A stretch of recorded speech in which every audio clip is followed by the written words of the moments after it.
دیواڵی شانۆی گۆران بە شانۆی باکرۆنات دەدەین. سپاس.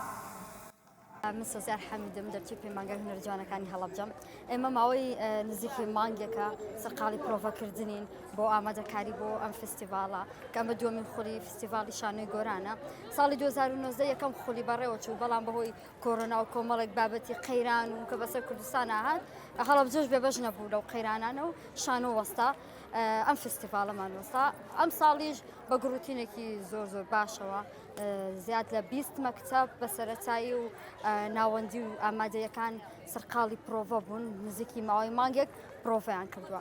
بەشداریکردنی کچان لەم فستیڤالەیە ڕێژێکی زۆر باشە، چونکە زۆربەی مەکتەبەکان تا ئێستا 2 مەکتەبی کوڕانمان هەیە، زۆربەی مەکتەبەکان کچن و مامۆستای خوانیان لەگەڵا بووە و پرۆڤەی زۆر باشیان کردووە. ئێمە وەکو ئامادەی مەهاباتی کچان بە شانۆی کچانی ناو مۆزەخانە بەشداریمان کردو لەم فستیڤالەیە. سبێنێکە دوم ڕۆژی فستیڤالەکە یا 28 مانگ کاتژمێر 2 و لە هۆڵی پەیمانگەی هونەرجوانەکانی هەڵەبجە نمایشمان هەیە. شانۆیەکە ئێمە باز لە ژیانی داهاتووی مرۆڤەکان ئەکات. 100 ساڵی کۆمەڵێک کچن لە 100 ساڵی داهاتوو هاتوونەتەوە ئێستا باسی ئەو معاناتاناکەن کە بەسەر ئافرەتایەت، نەمانی ئافرەت، ئەو مشاکیلانی کە لە دوای 100 ساڵی تر هەر بەردەوام و ڕوبەڕووی ئافرەتانە بێتەوە، کێشەی تەکنەلۆژیا کە چۆن کاریگەری بەسەر مرۆڤایەتی هەیە و بە تەواوی مرۆڤایەتی لە ناوچێ خانمانیش بێ بەشێن لە ناوچێ. منیش چاو شەکلەمە بۆ منیش چاو شەکلەمە.